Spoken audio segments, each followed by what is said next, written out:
അതിപ്പോൾ ഈ ഗ്രൂപ്പ് ഇത്തരത്തിൽ സ്ത്രീ വിരുദ്ധ പരാമർശങ്ങൾ നടത്തുകയും വിവിധ സ്ത്രീകളുടെ പേരുകൾ മറ്റുള്ളവരായിട്ട് കൂട്ടിക്കെട്ടി പറയുകയും വിവിധ സ്ത്രീകളുടെ ഫോട്ടോ പ്രചരിപ്പിക്കുകയും ഒക്കെ ചെയ്യുന്നത് ഒരു പബ്ലിക് പ്ലാറ്റ്ഫോമിലാണ്.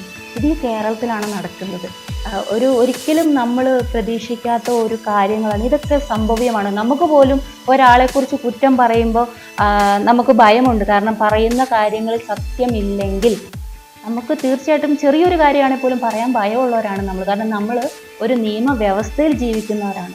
അപ്പോൾ നമുക്ക് നമ്മുടെ നിയമത്തിൽ 100% വിശ്വാസമുണ്ട്. സ്ത്രീകളെ സംരക്ഷിക്കുന്ന നിയമമുള്ളതാണ് ഈ നമ്മുടെ ഇന്ത്യ മഹാരാജ്യത്ത്.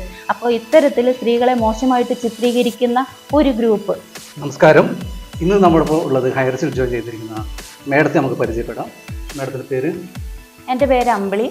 എൻ്റെ സ്വദേശം കേളകമാണ്, കണ്ണൂർ ജില്ലയിലെ കേളകമാണ് എൻ്റെ സ്വദേശം പറയുന്നത്. ഞാൻ 2019 ലാസ്റ്റ് ടൈമിലാണ് ഈ ഹൈറിച്ചിലേക്ക് ജോയിൻ ചെയ്യുന്നത്. ഹൈറിച്ചിൻ്റെ ഒരു ബേസിക് പ്ലാനായിട്ടുള്ള ഒരു പ്ലാൻ എടുത്തുകൊണ്ടാണ് ഞാൻ ജോയിൻ ചെയ്യുന്നത്. ഇത് ഏറ്റവും ലീസ്റ്റ് ആയിട്ടുള്ള ഒരു 800 രൂപയുടെ ഒരു പ്ലാനാണ്. അതിൽ വിത്ത് പ്രൊഡക്റ്റും കൂടി ഉണ്ടായിരുന്നു. ആ ഒരു പ്ലാനിലാണ് ഞാൻ ഈ ഒരു ബിസിനസ്സിലേക്ക് കടന്നു വരുന്നത്. ഞാൻ ആ സമയത്ത് നാട്ടിലൊരു കോളേജ് നടത്തുക, ഒരു പാരലൽ കോളേജ് നടത്തുകയായിരുന്നു. അപ്പോൾ ഈ പറയുന്ന പോലെ സാധാരണ കോളേജിലുള്ള +1 +2 ഡിഗ്രി കോഴ്സുകൾ ഒരു കോളേജ് നടത്തിപ്പായിരുന്നു എൻ്റെ. ശരിക്കും ഈ ഹൈറിച്ചിനെ കുറിച്ച് പഠിച്ചിട്ടാണോ? തീർച്ചയായിട്ടും അറിയാം. ഇതിപ്പോൾ എൻ്റെ മേഖലയിൽ ജോലി ചെയ്യുന്നവർക്കറിയാം ആ ഒരു മേഖലയിലെ ബുദ്ധിമുട്ട്. കാരണം സാധാരണക്കാരായവരുടെ മക്കളായിരിക്കും കൂടുതലും നമ്മുടെയൊക്കെ കോളേജുകളിൽ പഠിക്കാൻ വരുന്നത്. അപ്പോൾ നമുക്ക് ഈ ഒരു ദൈനംദിന കാര്യങ്ങൾ മീറ്റ് ചെയ്യാൻ പലപ്പോഴും നമുക്ക് ഫിനാൻഷ്യലി പറ്റുന്നുണ്ടാവില്ല. അപ്പോൾ ഇങ്ങനെ വരുമ്പോൾ ഒരു സൈഡ് വരുമാനം ഞാൻ ഒരു പ്ലാനിൽ ജോയിൻ ചെയ്തു. ആ പ്ലാൻ വളരെ ശക്തമായിട്ടുള്ളൊരു പ്ലാനാണ്. നമുക്ക് എന്താ പറയേണ്ടത്, ഒരു ഓൺലൈൻ ഷോപ്പിയാണ്. പക്ഷെ നമുക്ക് അതിൻ്റെ അകത്ത് ദൈനംദിന ജീവിതത്തിലേക്ക് വേണ്ടിയിട്ടുള്ള പലചരക്ക് സാധനങ്ങളാണ്. അതെനിക്ക് വില കുറച്ച് എനിക്കും കിട്ടും, മാത്രമല്ല എന്നിലൂടെ മറ്റുള്ളവർക്ക് കൊടുക്കുകയും ചെയ്യാം. ഒരിക്കലും അതിലൊരു എമൗണ്ട് ഇട്ടുകൊണ്ട് നമുക്ക് അത് ചെയ്യേണ്ടതില്ല. നമുക്ക് അതിന് ഫ്രീ ഐഡികൾ കിട്ടും പർച്ചേസ് ചെയ്യാം. പക്ഷെ അതിനൊരു വരുമാന മാർഗമാകണം എന്നുള്ളവരുണ്ടെങ്കിൽ മാത്രമേ ഈ ഒരു ചെറിയൊരു 800 രൂപ എന്ന് പറയുന്നത്, അല്ലെങ്കിൽ 799 രൂപ ഒരു ബേസിക് പ്ലാനിൽ ജോയിൻ ചെയ്യേണ്ടുള്ളൂ. അല്ലാത്തവർക്കെല്ലാം കമ്പനി ഫ്രീ ഐ ഡി തന്നെയാണ് പ്രൊവൈഡ് ചെയ്തുകൊണ്ടിരിക്കുന്നത്. അത് തന്നെയാണ് ഞാൻ ഈ ഒരു ഇതിലേക്ക് വരാനുള്ള കാരണം. ശരിക്കും ഈ കമ്പനിയെ ബോധപൂർവം തകർക്കാൻ വേണ്ടി ശ്രമിക്കുന്നുണ്ട് എന്നുള്ളൊരു ആരോപണങ്ങൾ കേൾക്കുന്നുണ്ട്. അത് ശരിയാണോ?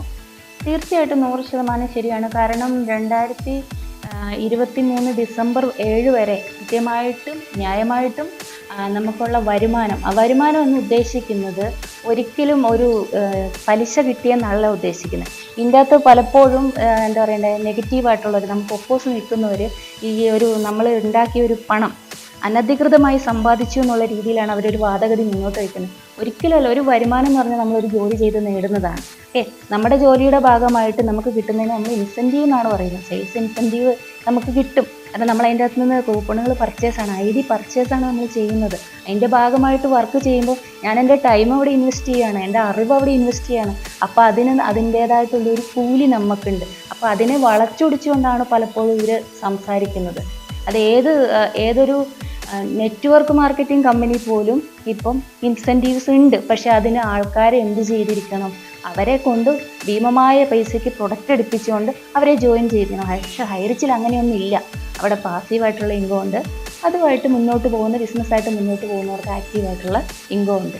അപ്പോൾ ഇതിൻ്റെ എല്ലാ പ്ലാനിനെ കുറിച്ചും, അതായത് തുടക്കത്തിൽ അന്നതൊരു ബേസിക് പ്ലാനാണ്. ഘട്ടം ഘട്ടമായിട്ടാണ് ഇതിൻ്റെ ഓരോ പ്രൊജക്റ്റും മുന്നോട്ട് വന്നത്. ഓരോ പ്രൊജക്റ്റും ഈ കാലഘട്ടത്തിനനുസൃതമായിട്ടുള്ളൊരു പ്രൊജക്റ്റായിരുന്നു.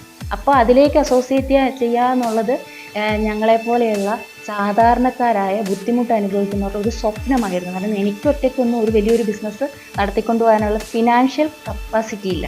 അപ്പോൾ ഇതുപോലെയുള്ള ഒരു അവസരം ഒരു കമ്പനി തുറന്നു വന്നപ്പോൾ 100% മനസ്സോടുകൂടി അതിനെ പഠിച്ച് ഏറ്റെടുക്കുകയാണ് ചെയ്തത്. ശരിക്കും ഹൈറിച്ച് കമ്പനി മറ്റെല്ലാ കമ്പനികൾക്ക് ഭീഷണിയാവുന്നുണ്ടോ? തീർച്ചയായിട്ടും. കാരണം ഇതിൻ്റെ അകത്ത് ഞാൻ മുന്നേ പ്രതിപാദിച്ചതുപോലെ ഈ നാട്ടിൽ നടക്കുന്ന ഒരു നെറ്റ്വർക്ക് മാർക്കറ്റിംഗ് സിസ്റ്റത്തിൽ ഒരു സാധാരണക്കാരന് എന്ത് ചെയ്യാൻ പറ്റുന്നില്ല, ജോയിൻ ചെയ്യാൻ പറ്റില്ല. പക്ഷേ ആ കമ്പനികൾ ഒരിക്കലും പറയുന്നില്ല ഇത്ര രൂപയുടെ പ്രൊഡക്റ്റ് എടുത്തിട്ട് അസോസിയേറ്റ് ചെയ്യാൻ പറയുന്നില്ല.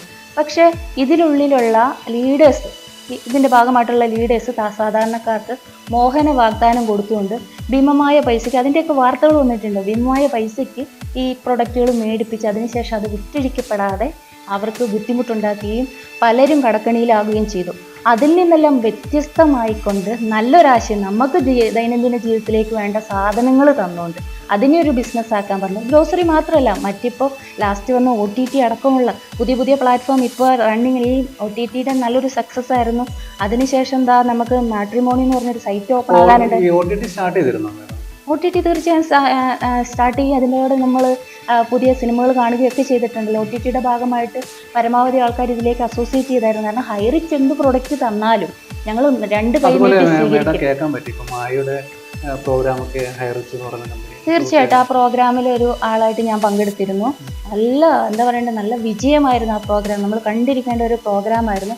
നിലവിൽ അത് എല്ലാ ഡബ്ബിങ് അടക്കമുള്ള എല്ലാ കാര്യങ്ങളും കഴിഞ്ഞ് വെയിറ്റിങ്ങിലാണ്. പക്ഷെ നിങ്ങൾ ഓർക്കണം, ഡിസംബറിൽ ഈ ഒരു പ്രതിസന്ധി നമുക്ക് വരുന്നതിന് തൊട്ട് മുന്നെയാണ് ആ മായുടെ ഷോ നടന്നത്. അതിനുശേഷം ഈ പ്രതിസന്ധിക്കിടയിലും ഇതിൻ്റെ മാനേജ്മെൻറ്റ് അത് കംപ്ലീറ്റ് ചെയ്തുകൊണ്ട് അതപ്പോൾ അവരെ ഫ്രീസിങ് ആക്കി. ഓക്കെ, പക്ഷേ ഇതിൻ്റെ പുറമേ നിൽക്കുന്ന ആൾക്കാരുണ്ടല്ലോ, കമ്പനീനെ സ്നേഹിക്കുന്ന സാധാരണക്കാർ, അവരെ എല്ലാം നയിച്ചുകൊണ്ട് അത് കംപ്ലീറ്റ് ചെയ്ത് എന്നാണോ കമ്പനി തിരിച്ചു വരുന്നത് അന്ന് ആ ഒരു ഷോ നമ്മളിലേക്ക് എത്താൻ വേണ്ടിയാണ് നമ്മൾ കാത്തിരിക്കുന്നത്.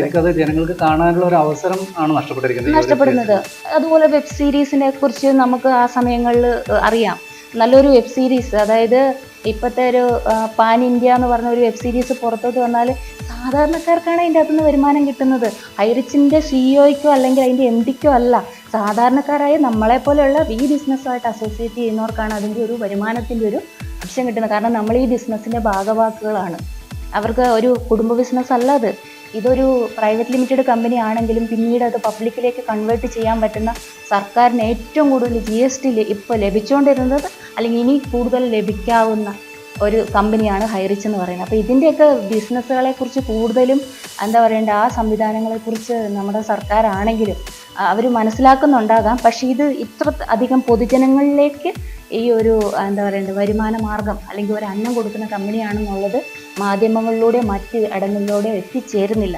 നമുക്ക് മുന്നിൽ, അതായത് സാധാരണ പൊതുവെ ഒരു പൊതുജനങ്ങൾക്കൊരു പ്രശ്നം ഉണ്ടാകുമ്പോൾ നമുക്ക് മുന്നിൽ നയിക്കാൻ വേണ്ടിയിട്ട് സംഘടനകളും പാർട്ടിക്കാരും മറ്റ് സംഘടന എല്ലാ സംഭവങ്ങളും ഉണ്ടാകും. പക്ഷേ ഈ ഒരു കാര്യത്തിൽ ഇവർ ഹൈഡ് ചെയ്ത് വെക്കുകയാണ്. അതായത് ഹൈഡ് ചെയ്ത് വെക്കുന്നത് ഈ നമുക്ക് ഒപ്പോസ് വന്നിരിക്കുന്ന ഒരു വലിയൊരു ടീമാണ്.